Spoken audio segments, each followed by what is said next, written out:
welcome everybody to another sports and entertainment Tableau user group call. There we go. So you'll see three of us on the panel today. My name is Mikkel Ackerley. I help co-lead the group. I am an account manager at Tableau. I work in financial services, but love to join these calls and help out with the sports side of things with the company. And also my colleague and partner, Catherine's on. Catherine, you can introduce. Hey everybody, I'm Catherine Rowe. I'm a planning manager at Tableau under the marketing group. I'm also working on our Olympic strategy, which we'll talk about a little bit at the beginning of the call, and just super excited to be here. And Chris, feel free to say hello and we'll give you more time to further introduce yourself when you take over. Yeah, sure. I'm Chris Paolini. Hey, everyone, thanks for attending today. I'm a senior business strategy and data analyst for the Carolina Hurricanes, and I'm excited to be your presenter. Nice. So for anybody that's new to joining the group, we're here to share best practices, tips, and learnings that are specific to the sports industry. The whole goal of this is to build the community and help people ideate and share innovative ideas so that we can keep growing the space. So definitely use the chat to reach out to each other, connect with each other. That's the whole point. We want to make sure this is very conversational. Feel free to keep asking questions throughout the session. Catherine and I will help answer, and we'll also make sure that we have time for questions at the end of the call with Chris. So on deck for the call, we just did some introductions. Catherine has an announcement about the Olympic partnership with Tableau, and then we'll go into Chris's presentation on navigating the new normal with Tableau with the Carolina Hurricanes. And then we'll close it out with questions. Catherine, this is your slide. Go for it. Hey everyone, so like I mentioned, I've been working on our Team USA partnership from Tableau. You may have seen some of the insights watching the coverage when it says, the people from Salesforce have cracked the numbers on their data uncovered segment. So what I wanted to just kind of surface here is there's three blogs, and then we were on the Tableau with US Speed Skating was on the Today Show on Saturday. So there's tons of resources out there. So for example, the top left, I wrote that one, and we basically walk through exactly how we went through the data discovery process with the different NGBs from US Speed Skating to USA Hockey, US Biathlon, etc. So if you're interested in working in sports or understanding kind of what that process looked like over the last couple months, that blog is a great example of just walking through that whole process. And then the other two at the bottom, you have a couple different opportunities to understand how Team USA is using data across the board, which is pretty cool. So again, for people that are kind of new to sports or interested in learning more about this partnership, definitely check these out. The best place to go, and I'll pop this in the chat, is this www.salesforce.com/teamusa with the data part of the page, and it'll pop you right to all the visualizations and some of the blogs. Mikkel, go to the next slide. And then I just dropped a few examples of some of the incredible work that our solutions engineers put together for this partnership. This revolutionizing team pursuit, they actually won bronze this morning using this new strategy that Team USA pioneered over the last couple of years using data, which is just a really cool story to tell. But these are just a couple of the other ones that are on there. One, if you're interested in just learning more about these winter sports, it's really been an incredible opportunity for us. I never thought I'd be working with bobsled analytics, but we have been, which has been really cool. And then on top of it, the visualization and the skill set of our solutions engineers can be really inspiring. So if you're building your own stuff on Public or anything like that, definitely check these out and get inspired by some of the work that the team put together. Awesome. Thank you. Yeah, that's a really cool partnership. That's been fun to see come to fruition. And lastly, before we let Chris take over, wanted to do a quick look ahead. Catherine's continuing to work with that partnership group on the Olympics. We've got the Paralympics coming up, and these Winter Olympics are wrapping up at the end of this week. Wanted to let everybody know that the Hurricanes do have a game tomorrow, 4:30 p.m. PST, against the Florida Panthers. If you can tune in, definitely do it. I think it's going to be a big one. March Madness is coming up, as everybody knows. Just wanted to put that out there. You should see some communication from our end on some things we'd like to do with the user group. So pay attention to the LinkedIn page and make sure everybody has a link to that. And then also putting it on everybody's radar that our next tug will be in late March. We'll have another one of our solutions engineers on there to go through a demo of the platform. So Chris, I will stop sharing my screen and send it your way, and we'll get started. Everybody, please keep using the chat. We'll answer your questions and we'll get the session going. Thanks. Let me just share real quick.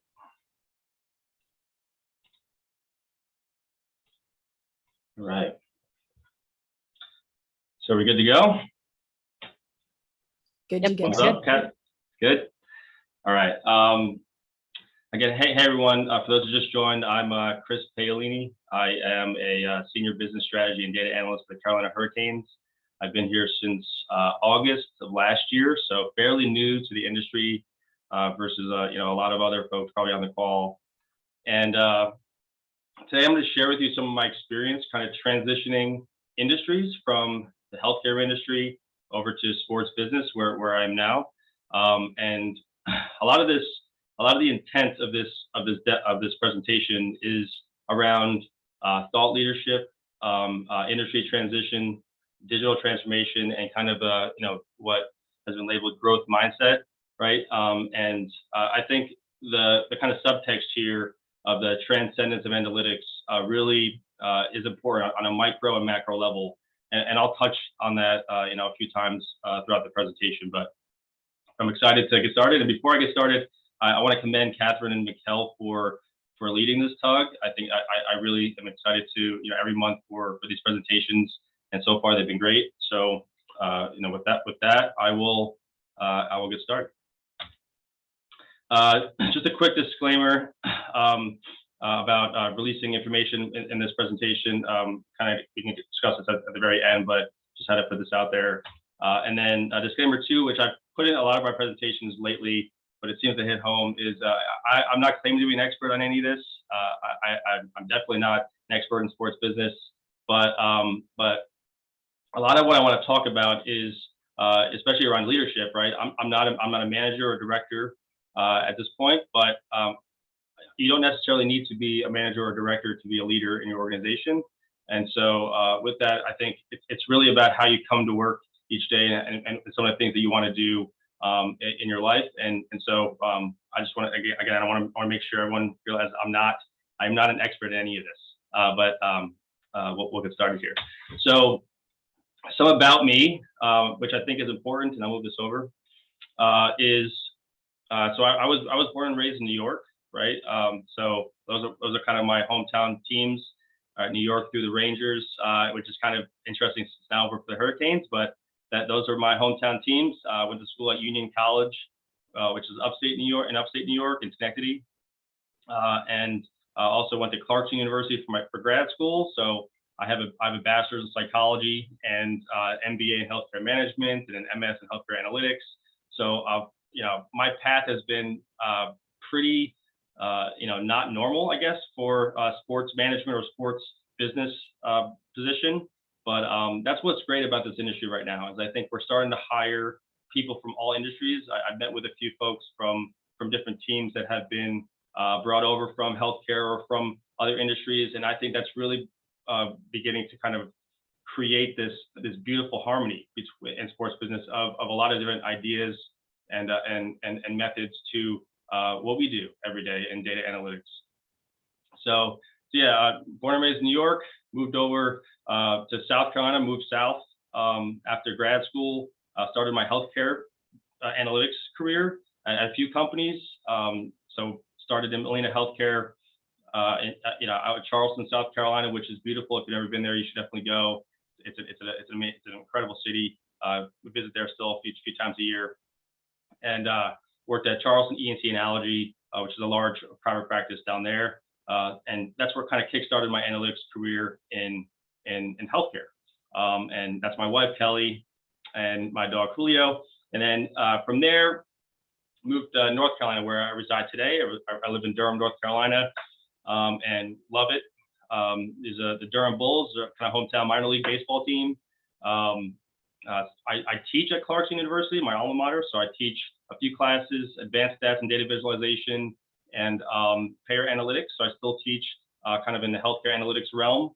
And it's been a great experience teaching kind of at my alma mater, and hopefully can continue. And in North Carolina, I worked at UNC Health, and which is an incredible organization with an immense amount of resources in analytics because they invested in it, right? They invested in a lot of analytical personnel, and so I was it was awesome to be a part of that growth over the 3 years that I've been there, or I was there, and there's a lot of folks there I'm still in contact with today, and are doing tremendous work in healthcare, and especially through the pandemic. I mean, they've been really using data and analytics properly to ensure that North Carolinians are taken care of. And so from there, now I'm at Carolina Hurricanes, and so very different move, but I'll go into sort of the reasons why I thought making a switch at that time was a good choice, and why it's been successful in that case, and I'll touch on that in a little bit. So the agenda for today is I'll go into kind of my healthcare to sports business transition. The central theme is going to be thought leadership around digital transformation. So we'll touch on some concepts around that theme. The Great Reset, which is kind of the period we're in, right? Not within the job market, but also especially in sports, right? It's called the Great Reset. And in the middle there is the importance of community, right? I think community is huge at this point in time, and we need to lean on each other and grow from each other, especially coming out of this reset period. And we'll touch on some of the things that we need to do with growing community. And one of the things is what we're doing right now, right? This presentation, Sports Tug, right? One of the communities that I'm a part of that I enjoy, and I hope that we can continue these types of collaborations. Then I'll go into growth with the Hurricanes. Some things that we're doing here that will hopefully set us up for success in the future, and then obviously some BI adoption and examples, with Tableau as our centerpiece. So first, we'll go into my transition, right, healthcare to sports business. And so one of the reasons why I felt going to sports in August was a great choice was because I felt that sports was going to take a huge turn for the better. I believe after the pandemic hit, kind of hopefully settles down, and at this point in time, I think we're starting to see it. And so I'll kind of go into what we're starting to see and where we are now, that I felt, where I feel where we are right now. So first, I'll kind of go into what are the differences between kind of a healthcare analytics department of where I came from at UNC Health, or with health systems, or just healthcare in general, and then the differences that I see in sports business, where I am right now. So in healthcare, right, there is this vast network of complexity, right, around your employers, providers, payers, commercial, private, and government, and then your consumers, right, your patients, right. So everything you want to be patient-centric with everything you do. That's one of the missions of the primary mission for healthcare organizations is to meet consumers where they are and try to make their experience the best. There's been this growing trend in large system conglomeration, right? A lot of systems have been growing at pretty high rates, and with that, you have these vast internal resources in these systems not just health systems, but insurance agencies as well, and personnel, right? So a lot of analytical personnel, a lot of technical personnel in these organizations. Personally, I came from a greater team of now around 200 or more. So I mean, there's a large team of analysts and technical staff and IT working in conjunction with each other, and so the operation's amazing. I mean, just think about all the moving pieces in there and all the minds that you're kind of working with every day to to kind of help the patient base at within North Carolina. And you also have in healthcare what I call KPI direction, right? KPI, key performance indicator. You have direction from external advisory services, like CPSC, Vizient, CMS, HEDIS, HFMA, and they stretch a variety of departments and metric types, right, that you need. So you get direction from outside agencies. So a lot of what you do within your system is try to build towards that direction, or try to meet those definitions and build and curate data sources to track those metrics that are being outlined by advisory services. And there's pros and cons to that, but it's still great to have direction from an outside party. And also all systems are tracking against that too. So you can kind of benchmark off each other. And then with all of that, with the conglomeration, internal resources, you have what is commonly known now as big data, right? You have many data sources and large, voluminous, data, just across the board. A lot you're working with at all times, very complex. So there's a lot of things you had to learn. So it could typically take you a year or more to kind of get up and running with your knowledge. And the sports business side, right, in my experience, or at least in my first 7-8 months, right, it's obviously a little bit less complex, right? You have your employers, sponsors, business partners, and vendors, and your consumers, fans, and supporters. There's more to that. Those aren't only three stakeholders in our business, but those are kind of the three main ones.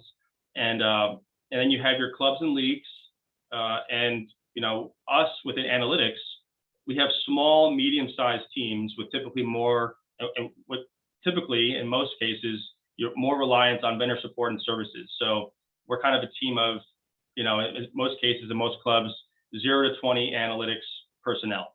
At the Hurricanes, we have 3, right? Our VP, we have myself, and Vince Lorenz, who's our business intelligence analyst. So we have a very small team, and we want to support every business department underneath our umbrella. So it's a big feat for 3 people, but that's what you're asked to do. And it's, you learn every day, right? So, and also you have little to no KPI direction from an outside service. You kind of look to your community and your research, which again, pros and cons there. The community is highlighted because that's super important. We've met with 2 to 5 teams per month since I kind of came in August, and we learned against so many other teams, and we realized we're not so different in many ways. And so kind of as you understand your comfortability with your organization and where you stand, you're able to really learn from others and grow from others, and kind of grow your community and network across the professional sports and college sports in our world. And then obviously smaller data, but it can be messy. So we still have to curate sources. We still have to build infrastructure. There's still need to clean things up. So here, we want to go into kind of more digital transformation talk, right? So more, what does that mean? So I took a Salesforce definition, which I feel Catherine and Mikkel would like, but I'll kind of just read it for you guys. It says, digital transformation is the process of using digital technologies to create new or modify existing business processes, culture, and customer experiences to meet changing business and market requirements. This is reimagining a business in the digital age, is digital transformation, right? So these are things that, this is what we're in right now. We're in this digital transformation stage. We are part of it. We are the personnel that is leading it. So, we better get comfortable with kind of reimagining the way we have been doing things in the industry and set us up for success for years to come. And so I have a little question here that I want to ask everyone, and it is, what are ways we are digitally transforming as an industry? And by industry, I mean, within the sports industry, right? What are ways we are digitally transforming as one?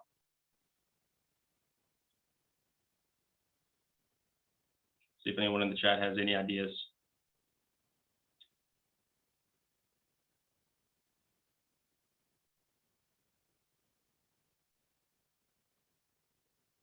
Mobile ticketing? Yeah, going mobile. That's correct. Social media.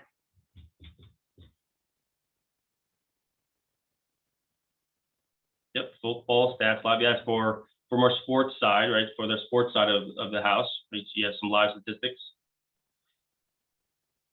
Yeah, real time. I mean, real time is huge. NFTs. Yeah, we'll talk about that in a little bit.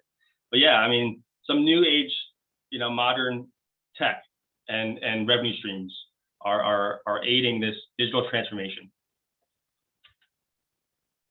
Game day concession. Yep. And so, what does it look like, right? What does the digital transformation look like? What is this concept that's occurring in our lives? So I have circled here new roles and departments. So we are a relatively new role, right? Strategy and analytics, business strategy and analytics in sports. It's grown exponentially for a number of years. Obviously took a little downturn, throughout the pandemic, but is on the rise again. But we are a relatively new department in the age of sports. Everyone likes to go back to Moneyball for the sports side of growth, but for the business side, it's probably only been potentially 5 to 10 years. I mean, if that, of growth in business strategy and analytics. And so we're all part of this new age department, and with that, new roles. We were asked to streamline processes within our business and across the organization. We're asked to gather data and processing essential. And processing is essential in improving sports performances or business performances, right? So either way, we're asked to be that department that does that. And then from all this, right, fan experience is where it's headed, right? A lot of focus on fan experience, live and digital experiences. You see holographic displays for the Panthers. You see all kinds of new ways of engaging the fan. That is what the future looks like and what is likely going to continue. And this is on a global scale, local scale, and personalized scale, meaning, we want to make sure our fans feel, comfortable and personalize their experiences. On the right-hand side, we'll talk about kind of 4 focus points of digital transformation in sports. And so for one, strategy, right, which is kind of a buzzword. It's a very broad word, and strategy, right? And it's entertainment organization is in constantly changing environment, right? So we have to really be kind of on our toes. We have to really continue to reach out to others and stay in tune to what's going on in our industry, and strategize for a sustainable and scalable sustainability and scalability. We need to gather data to determine and reevaluate our strategy constantly. We can't be getting stuck in our ways. We have to continue to adapt.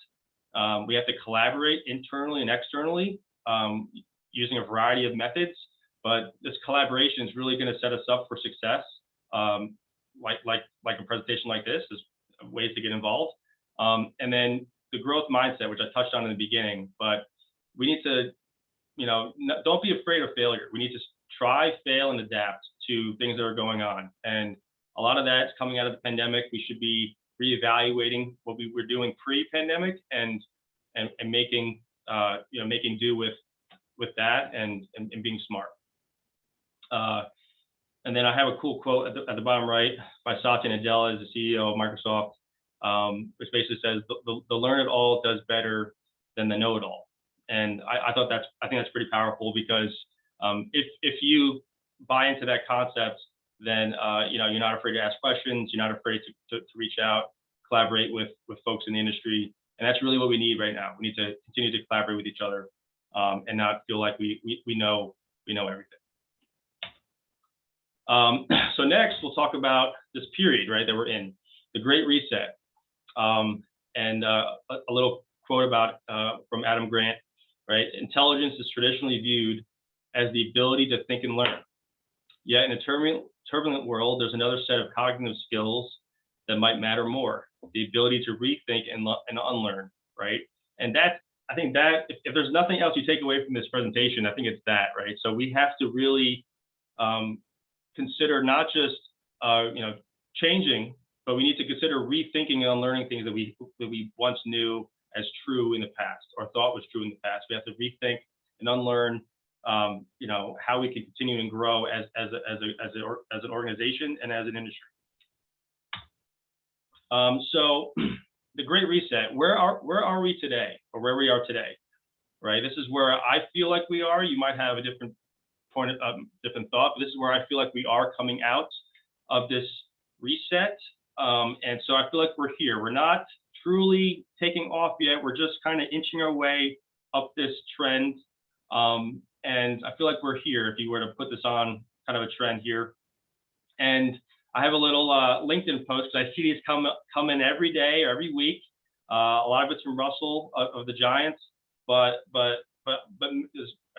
across the board, if you are on LinkedIn or these sites, you will see dozens of postings and hirings in sports business and in sports in general.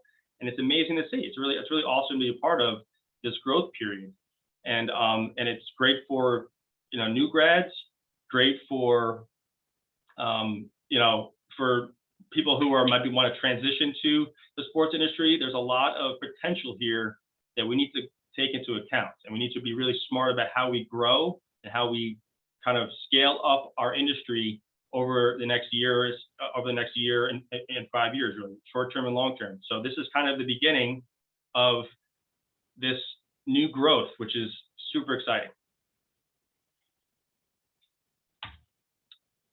So with that, I have a little hiring plea that I want to put on the hiring managers and folks that will be hiring. And again, I think it's amazing. I think it's amazing the growth that's occurring.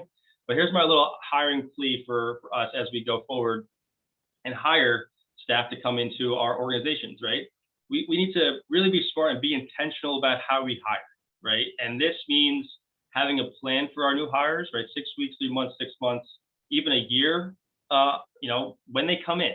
So they have to feel like there is a plan for them, trainings, projects to work on, the check-ins with their managers. So there has to be an intentional piece to it that deals a lot with compassionate managing, right? Being compassionate, caring about your staff.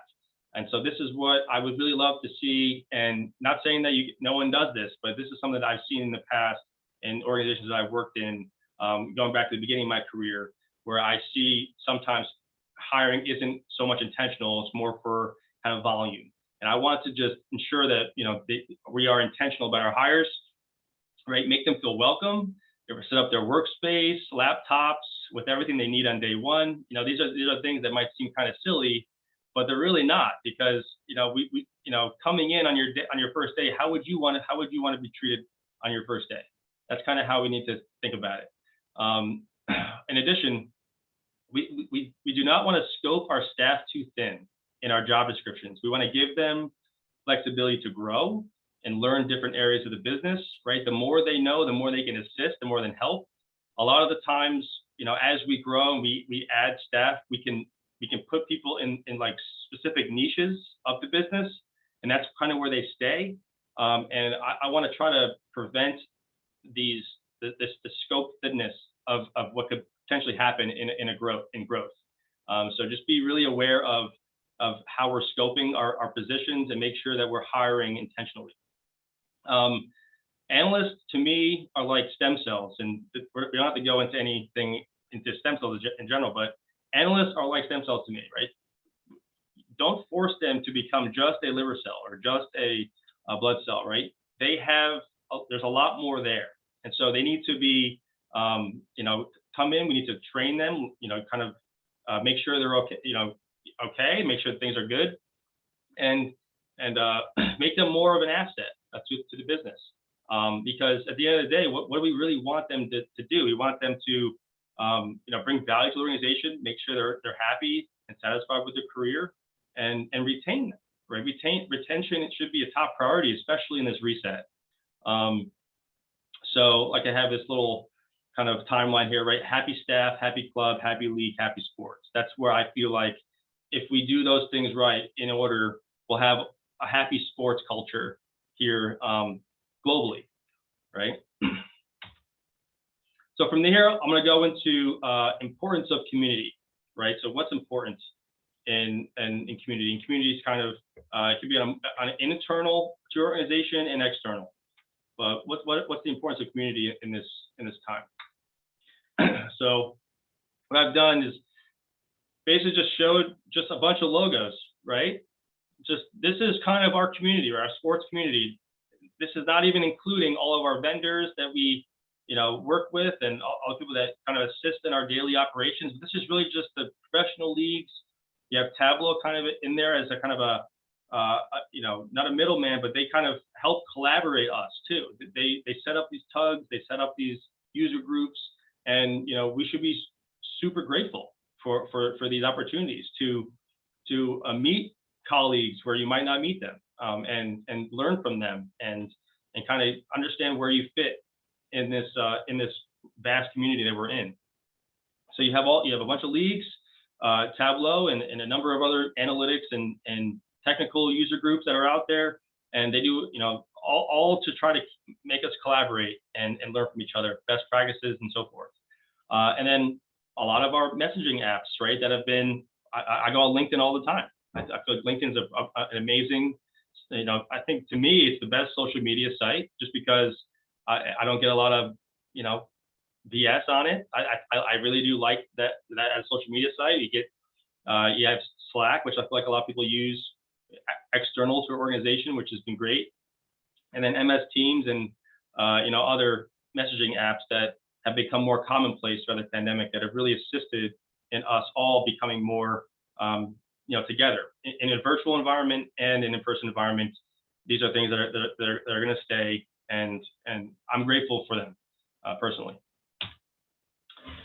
So steps to building an analytics community, right? So we need to, this is on a micro and macro level, so internal and external and across industry. This is kind of steps to build analytics community. We need to first identify the analytics skills that are already in place. So we need to see, what we need in our organizations to build our skills and build our analytics. And then also look to your community to see who might be the people out there that you can learn from. Which organizations are doing it well? Reach out to them, ask them questions, like we've been doing, right? We've learned so much over the last 8 months just by meeting with other teams. We need to collect and align members, right? If you feel like there's a question asked that you don't know the answer to, send them to an organization or a person in your network that might know the answer. So keep on connecting and aligning members, internal and external to organization to kind of increase these collaborative efforts.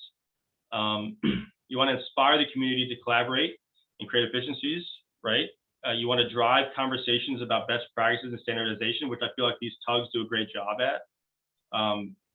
Driving those conversations, making sure that we're all kind of understanding of what's best practice today, and obviously don't get set in your way. But if there's if it improves over time, be open and communicate that. We want to leverage the talent in the community via internal and external messaging. So keep on leveraging the talent that we have. And this isn't just internal to sports. Like I said, we're getting talent from all different industries now, and it's beautiful. I think it's great. I think we need to continue that.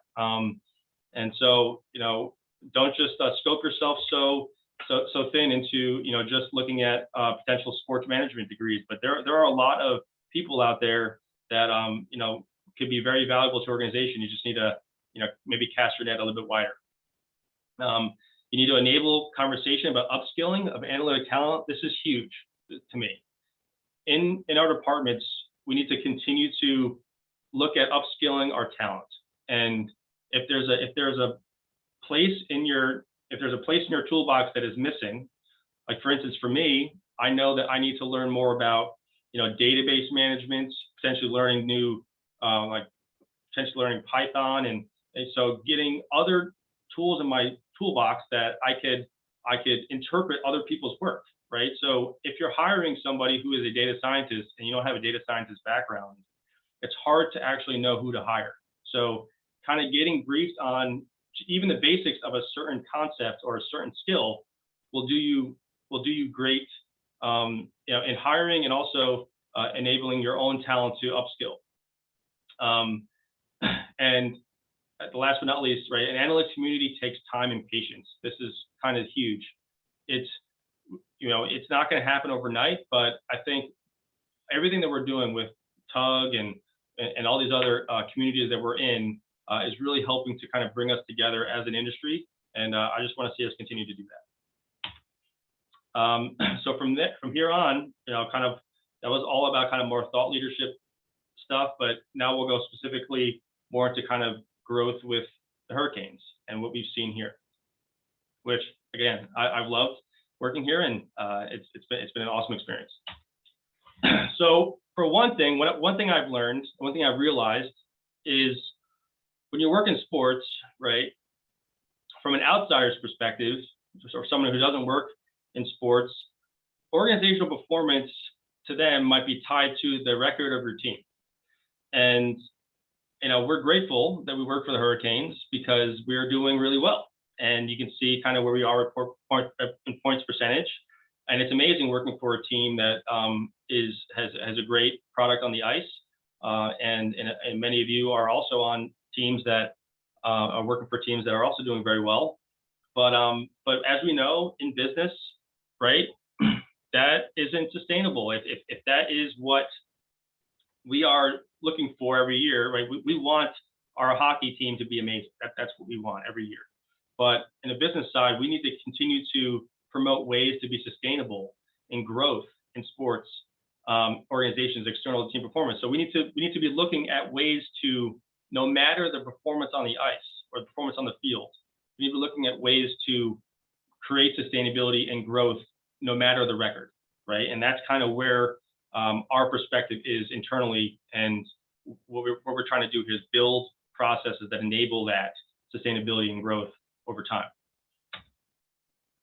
So some ways that we've kind of recognized that we can promote growth, the sustainability, no matter the performance on the ice, is first we need to be aware that we need to change processes in our organization, right? That's one of the hardest things, to try to gain buy-in and be aware of things that we could do that we might have done pre-pandemic that we want to promote in the future.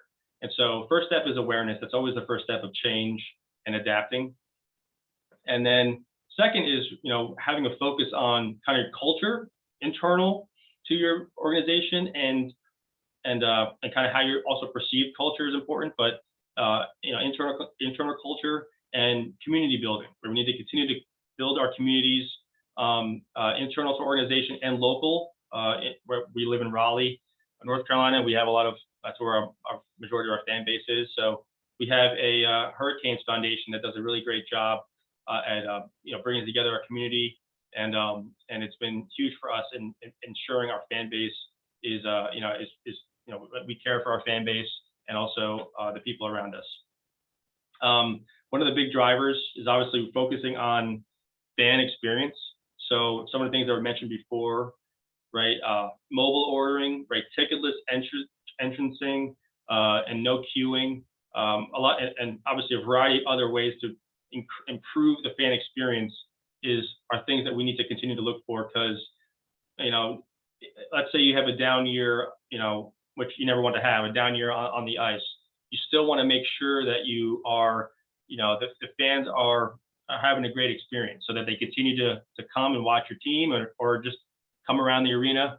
And so that's an important piece, focusing on fan experience. And then some of the things that Josh mentioned before, NFTs, right? New and exciting revenue streams, which are popping up and are giving us a lot more opportunity to bring in revenue streams that are external to the performance on the field or the ice. And so you have NFTs, right? You have new sports betting legislation that's enabling more income. Esports, which is a massive global movement, and it's going to continue. It's huge. So those are potential new exciting revenue streams.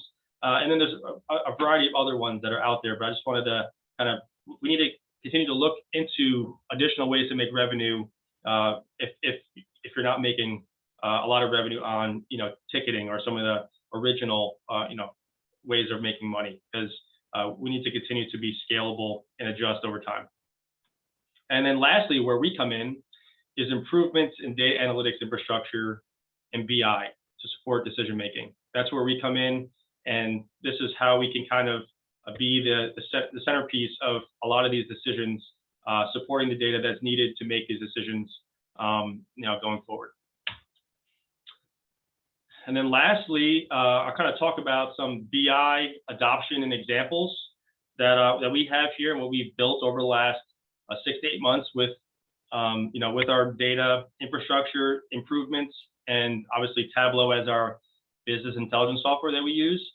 And I've used for going on, wow, almost 7 years now working with Tableau. And it's been amazing. I mean, the growth in Tableau's versions have been, amazing over the last 7 years, and the things you could do and the volume of data you can actually work with in a quick and easy way has been a tremendous asset to myself and likely many of you out there as well.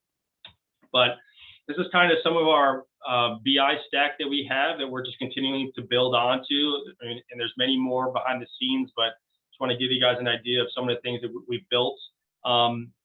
One recently has been a renewal model to kind of, prepare for renewal season by creating a predictive model of confidence in renewal for our season ticket members, which has been a huge benefit for our ticket sales teams, and just to get accounts and their confidence scores for if they're the likelihood to renew. And so they have a lot more information now than they've ever had before renewal season begins by the end of the month.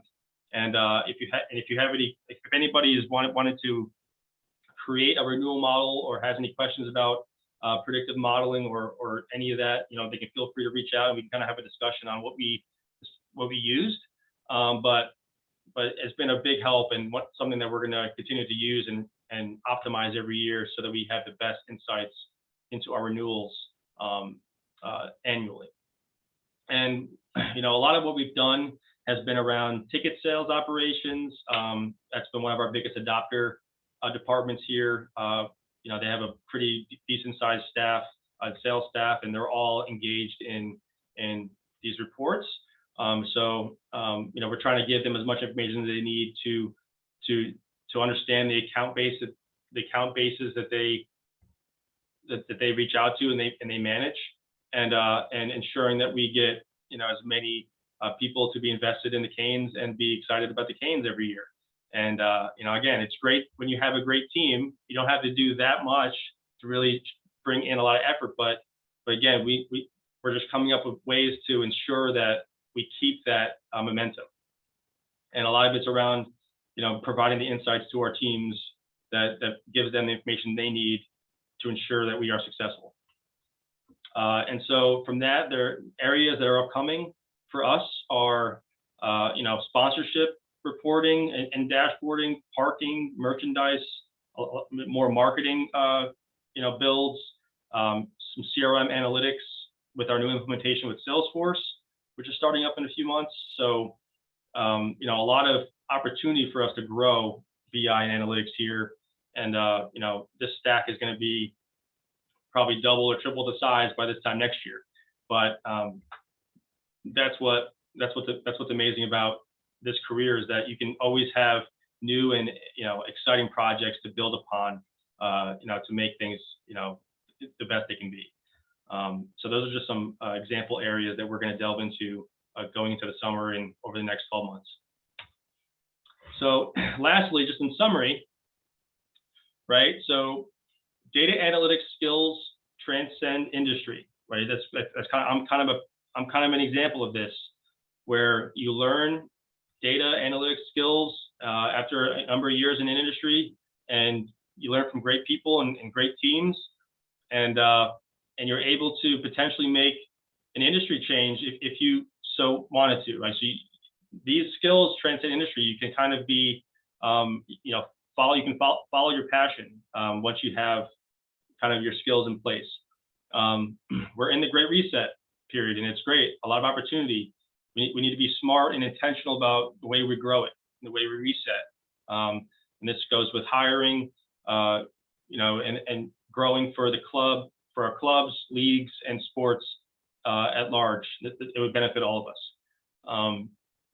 We need to operate for growth, no matter the team performance, right? So that's in sports business. That's what we should be harping.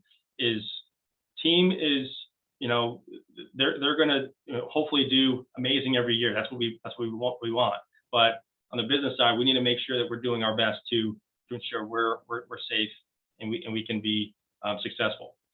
And with that, you need to have a growth mindset. So you need to look to the community so we can grow together. That's a huge tenet of this growth. And then we need to clean and optimize data infrastructure to scale up our analytics. So continuous cleanup of what we have and scale up our analytics over the course of over the coming years to provide our teams with the information they need to make decisions. And then we need to grow a community internally and build pretty effective and transparent dashboards that track all of your focus KPIs in your business. And that's what we have here in using Tableau. And that's kind of a last step there is when you have a lot of the stuff in place, you're able to really understand what's important to your business and build a lot of cool dashboards using pretty fancy software that we all use and love to use. And for that is quick. That's my presentation. Does anyone have any questions about any of the content that I put together or any of the stuff I discussed? Chris, I'll just pipe in to start. Can you talk a little bit about like when you were starting out and kind of seeing and doing your analysis of kind of what the data culture was at the Hurricanes, and what were some of the first things you took away, and then how did you kind of get started in your process with everybody? Yeah, so that's a good question. So even before I joined the Hurricanes, right, I was in communication with Vince, who works here, right, was our business intelligence analyst, because like I said, I was fresh into the industry, or I was going to be fresh, and I didn't really know much. I actually read and started reading a few books in sports business, and just try to get my feet wet in some of the terminology and some of the things that I would need to kind of understand. But a lot of it was kind of researching. I actually did some researching on Tableau Public, which is kind of funny. I saw a nice dashboard that was built for the NBA, and in my 3 weeks leading up to my start with the Hurricanes, I essentially built the same dashboard utilizing what is today one of our ticket sales dashboards. And so Tableau Public was amazing for me to kind of get my feet wet in some of the sports visualizations and ways to put together sports data. But internally to the Hurricanes, coming in, the first thing that we did was we kind of just sat down and reviewed our environment. We kind of looked at all of our sources that were coming together. I had, Vince sent over a nice kind of web of our data sources and how they are put together, basically our data source map and all the things that we're integrated with. And so we needed to get a handle on our environment, and cleaned up a lot of our tables, built some new standard views. But a lot of cleanup of our environment was initial, and then right from there, we knew we had to find an adoption department to really grow and some buy-in. And that's where I mentioned we kind of saw out ticket sales, because they were already previously fairly engaged in BI and analytics. And so we leaned on that engagement to just grow out and build a lot more for that.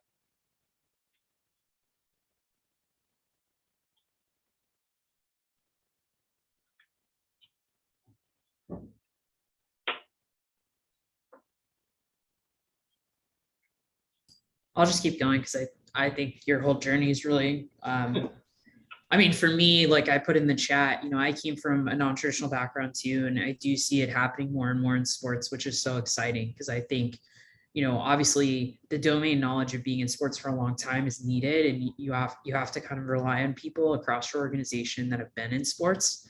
But in these some of these emerging areas like analytics, kind of bringing new thoughts and new models and new ideas to the equation is really going to take the industry to new frontiers, as cliche as that sounds.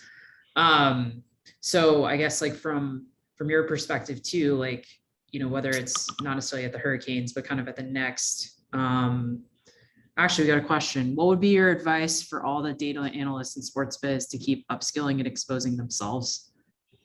So what would be my advice for all the data analysts in sports biz to keep upskilling and exposing themselves? So, well, I guess it really depends on, there's a lot of things depending on that, but I would say one of the things is continuing to be involved in these types of talks and first, obviously, continuing to be involved in these types of presentations and learning from other people in the industry. But I mean, the upskilling really has to do with, you know, a lot of it, you kind of want to be knowing what your organization might want or might need. So, you know, upskilling and learning something that you might not use at work is kind of hard to, you know, you don't want to do that. But there are definitely things like, let's say you're not a strong Tableau developer or you're not a strong SQL writer, right? You have to, you know, a lot of times you can bring that to either your manager or reach out to folks in the community and see, you know, what resources there are out there to upskill in those areas. So you have to first kind of seek internally to yourself and say, you know, what are my barriers? What are things that I want to work on or get better at that might, you know, create more value for me in my organization and my career. And kind of once you outline those things, I think you can definitely seek from there the resources you need to upskill yourself and also engage your department that you work for on some of the upskilling that you want to venture into. Hopefully that made sense. That was kind of a long response, but it's a hard question to ask. But a lot of it has to do with self-reflection initially, is trying to understand what you want to get better at, and so you can enlighten others. Yeah, and I'll kind of add, there's so many research, like there's so many public resources out there. Definitely lean on. If you're not in our LinkedIn group, I can share the link. Feel free to ask questions in there. Like if you're running into a challenge specifically with Tableau or in general, with kind of data and analytics, or what training would be good for X or Y. You know, we've all kind of, like I went through the journey of working in sports and kind of teaching myself the industry, 1 and 2, all the different resources and stuff out there. So yeah, it looks like Mikkel just dropped the link. My last question, oh, here we go. So I'll answer, I think it's Sanjeet's question. So I think Chris gave a great example. Like Russell's a great person to follow. And it's honestly like, I think the most interesting thing is like Chris had a body of work when he came into sports. I had a body of work when I came into sports, and I kind of applied it to sports to get the jobs. And I think that's one piece. So build your portfolio is really step 1 before you're even looking for opportunities. Because especially if you're coming from a non-traditional background or a different industry, it's really important to show people in sports that you understand the business and that you're taking the steps to work in sports. Yep. And in the last few minutes that we have, Chris, one thing I was curious about is at Tableau, a challenge that we grapple with is how to not make the platform shelfware. How do you get buy-in from people that who are purchasing this, but then they need to use it and we want them to enjoy it. And so we try to make it easily integrated into what they're already using. And that's what we think about. But I'm curious about any challenge you had from buy-in with people at the Hurricanes, just in these first couple of months, getting everything set up. Yeah, I mean, there are definitely some departments are definitely more, they progress a lot slower in their adoption. But I think, like I said, we found our adoption department in ticket sales, and by enabling the transparency of those reports and dashboards, it has actually brought in other departments and showing, what it could be for them too. So for us, we've now got, F&B is more engaged. We have, what's food and beverage. We have, a number of our departments now that are more engaged than they ever were, albeit slightly still on the lower end of the adoption, scale. But still, I mean, it's little by little, we have to continue to kind of grow and show what it could be. And I think for Tableau, I think, one of the best things is obviously to have someone in the organization that is a champion of Tableau, of and they know what it can be. They've been a part of an organization that has seen the benefits. And not every organization has that champion, but that definitely helps to have someone there that has been in an organization where it has scaled up to a large mass. But yeah, it's not easy, but it's really about engaging them. It's going to them and kind of having them be a part of a dashboard build. You want to get involved with them in either blueprinting a dashboard or making them more involved in the process versus them just requesting or waiting for them to request the dashboard to be built, and then it's kind of a siloed process. You want to make sure it's all kind of unison or together. Great, thank you. I think it's cool to hear from you just because you're so in it right now. We're at time. Chris, I want to thank you so much for hosting this with us. This was fantastic to see. I think that community and that digital transformation is possibly the most important thing about getting started with work like this. And it's been very cool to see your journey. So thank you very much. Thank you very much to everybody that joined. I will have a recording of this call back to me in the next couple of days, and I'll make sure that everybody has access to it. And join our LinkedIn page, keep asking questions, reach out to Chris. Thank you again. Thank you.